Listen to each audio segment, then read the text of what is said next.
right, finally getting this video made. It's been we've had a couple goes of this over a few days actually, so forgive me. Just hasn't been to my standards.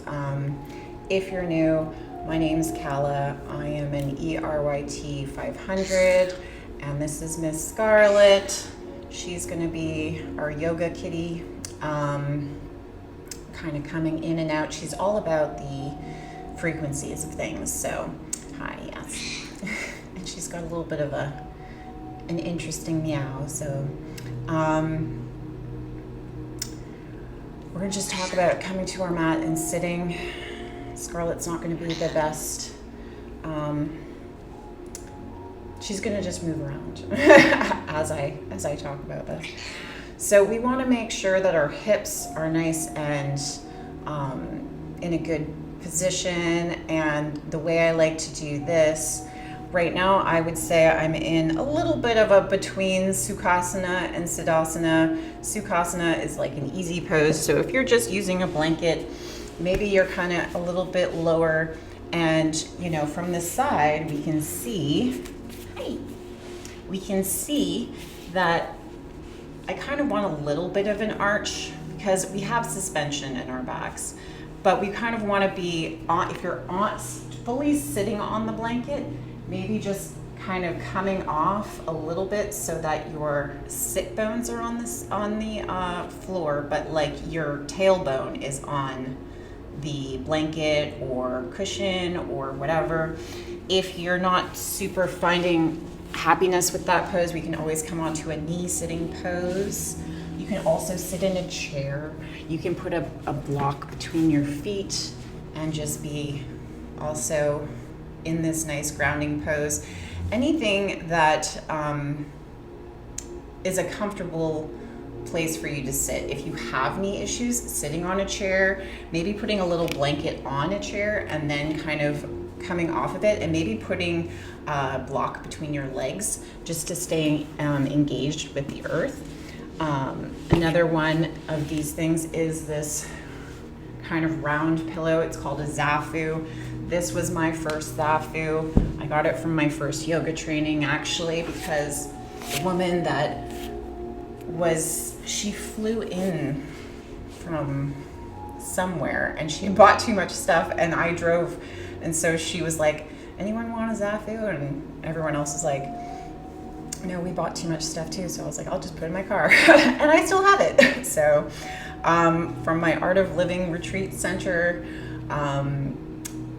training in April 2016.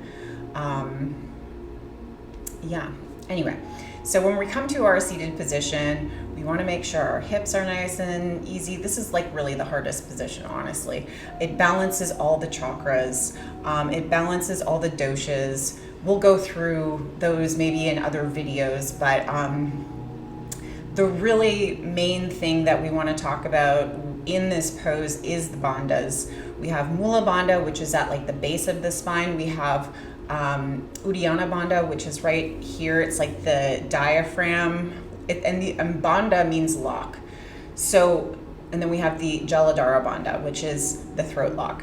So, and Maha Bandha is when you engage all those locks. So we're squeezing at the base.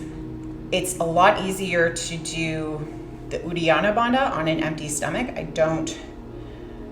I read, I should say, in a yogi book about how it's actually really good to take a bath before you do yoga to get that circulation going in the body. And it's also, you don't want to be eating for they say 2 to 3 hours. I'm going to give it an hour and a half, because I know that can be a little bit challenging. But when we do wake up in the morning, it is a lot easier to just kind of go into it. So when we do the locks, we're kind of imagining squeezing the perineum, squeezing, if you really had, the way that I describe it is if you really had to pee and you were squeezing, that's kind of the sensation that we're looking for. And then with the Jaladhara Bandha, we kind of just want to reach our crowns up, and that's naturally going to give us a little bit of a neck lock here. And what we're doing is we're kind of containing the energy within this space. We won't go too much into Uddiyana Bandha because that's going to be more advanced, and we can do that in another video.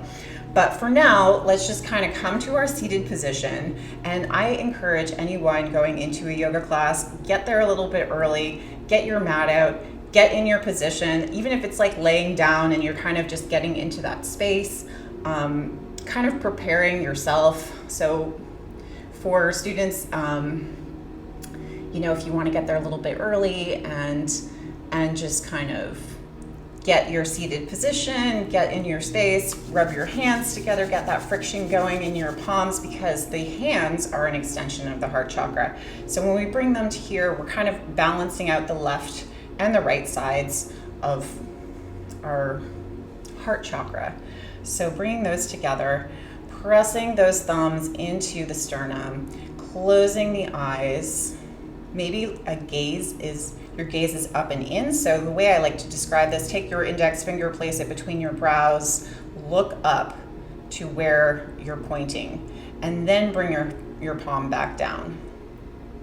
And then you get a little bit of a squeeze. You're actually kind of giving a little squeeze to that pituitary gland, the master gland.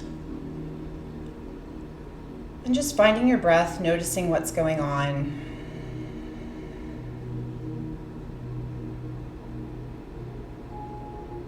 Maybe starting a little Darth Vader breath in the back where you fog the back of your throat, so it sounds more like this.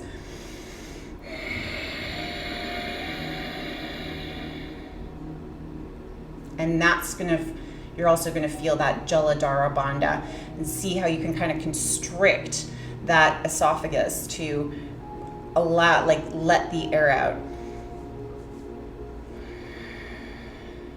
And then we come into an Om. An Om is a bija, seed sound. That's what bija means, seed sound. And that is like the sound of the universe. It's like these kind of static sounds that we hear out in space. And Om is kind of the vibration of everything. So we are kind of going into that undercurrent. So we'll take a nice deep inhale. And then exhale thoroughly, drawing the navel back towards the spine. You might even feel a little pull of that Mula Bandha there.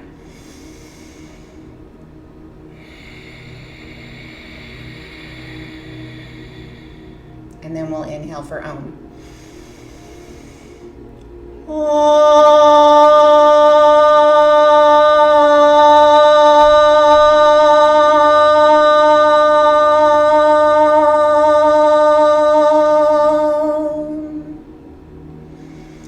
Understand why people might not want to, or have even like the confidence in their own vocals to like do an Om like that, as I was when I first started doing yoga. It's important to, even if you can just hum along, just contribute, because there's so much that moves within your voice, within these sounds. And another practice, which is a little bit different, but we've done before, is called maybe not here but in class we've done, and we will do a little bit more into that. We'll do another video on this, but Kundalini yoga starts a little bit differently. So we're going to start with Om Namo Guru Dev Namo, and it's a little bit more, you do that 3 times. So I'll demonstrate it for you. And the words are Om Namo Guru Dev Namo. So we do the same thing, gives ourselves a little bit of a rub together. And with this one, on the actual last time that I do it, we're gonna breathe all the breath out, and then we're gonna squeeze Mula Bandha, and we're gonna get our Jaladhara Bandha going, our throat lock. And we're going to contain that energy with no breath. And that can be a little bit scary, but we're imagining reaching the nervous system, the nadis, the different highways in our body. And we are allowing anything that doesn't work to kind of fall away. And then when we bring in the air, we'll take a nice deep inhale, and then we'll hold that breath. And then we imagine that beautiful crystal light coming in through the tip of the nose, flooding the body. And sometimes you might get a little bit of a head rush with this one. So just make sure that you're in a comfortable seated position and that you are stable, so that when you breathe normally, you'll kind of come back to your sensibilities. The other thing is that we want to squeeze our legs when we experience head rushes, because we're getting all the head rushing to the head and we want to bring that back down to the knees. So imagining connecting with the earth. So let's try this one. Bring our hands together, give ourselves a little rub, thumbs into the sternum. Inhale, exhale.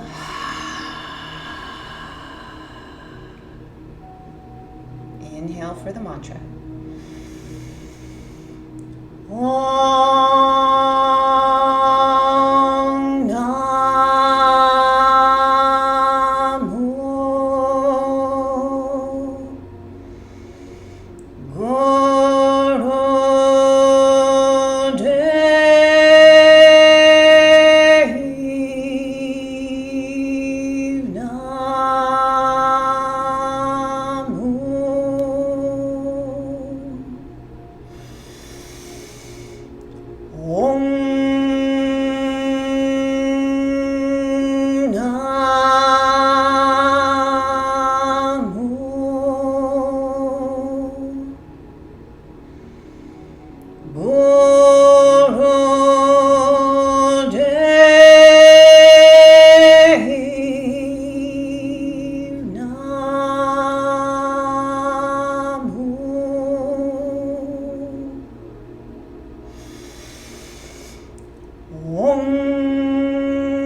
Hold.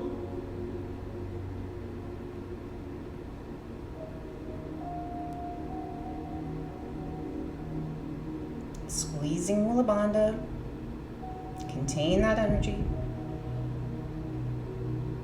And exhale. Inhale through the nose. Exhale through the nose. All the breath goes out. And then squeeze Mula Bandha. Lock your throat.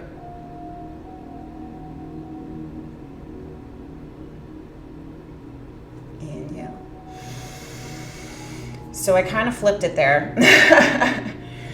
If you're coming into the Om Namo Guru Dev Namo and then you want to exhale and you have a little bit of air left, you can always exhale it all out. That's a little bit more advanced. I inhaled at the end of that mantra because I felt like, okay, this is going to be a little bit better in terms of having a head rush. And what we're doing is, if you've ever done a practice with me and we've kind of closed our eyes and closed the ears into this, I can't remember what it's called, but it's like the beehive or something, and you just hum, you can feel so much and like how powerful your voice is within your own body, and like what you're telling yourself and how that narrative is playing out. And maybe we can see further what is going on internally by activating these very sacred sounds. And then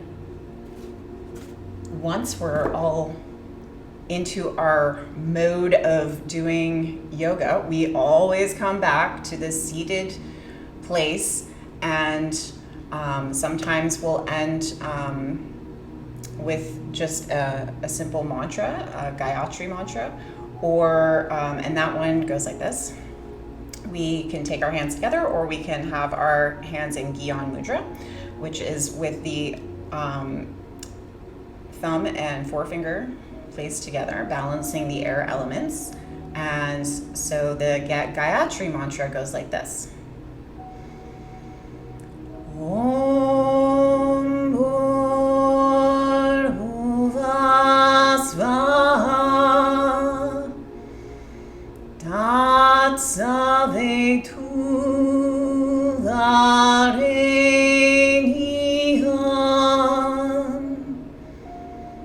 Bhargo Devasya Dhimahi Dhiyo Yona Prachodaya.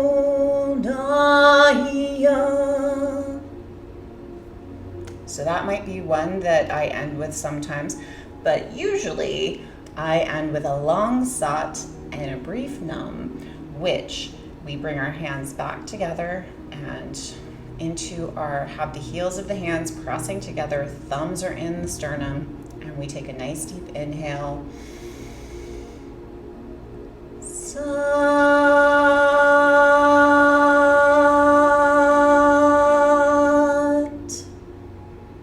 Nam. And that means truth is my name, truth is my identity. So, this is what we're doing when we're coming and we're seating and we're being grounded and we're kind of coming into a yoga class. We want to make sure that we are contributing our voice, and then at the end we get a nice little Shavasana, which is corpse pose. Sounds a little scary, but Shavasana is the change that we really experience, going from like recognizing how we've changed from the beginning of the practice and how we kind of reawaken in this new form, in this new body that we've kind of reset. So this is the most complex machine or computer in the world. And I love, one of the gurus I was listening to was saying how no one knows how to work it. So that is what we're doing with yoga. Yoga means union. It means bringing together both sides, divine feminine, divine masculine. For me, the divine feminine is that left side of the body, right side of the brain. For the divine masculine is the left side of the brain, right side of the body.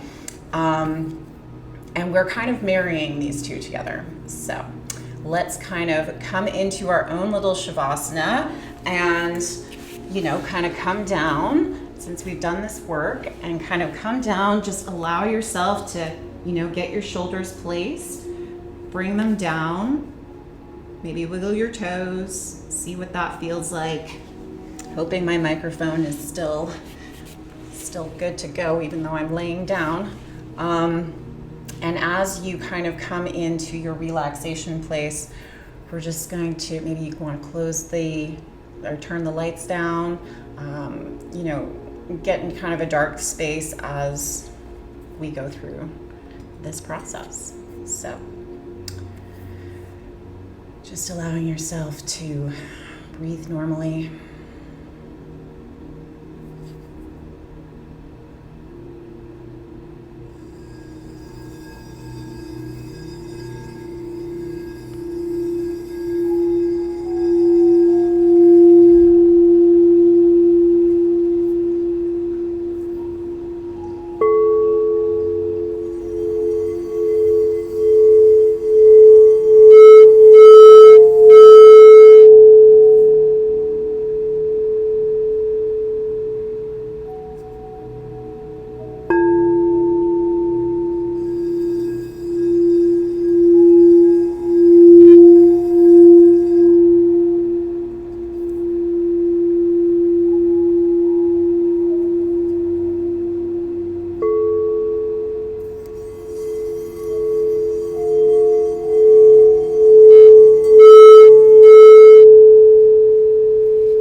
this coming up, either if you were laying down or if you were sitting up straight.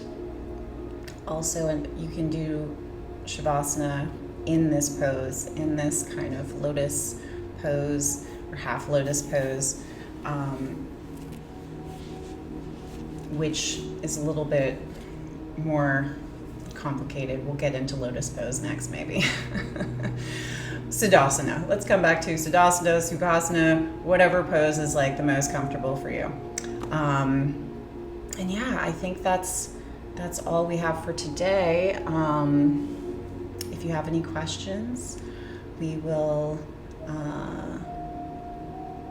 leave them down in the comments, and maybe we can like figure out what we want to do next in terms of poses. Maybe if like you have requests for poses, and how we do them, and I'm just going to go through all the poses, I think, and let things unfold as they will.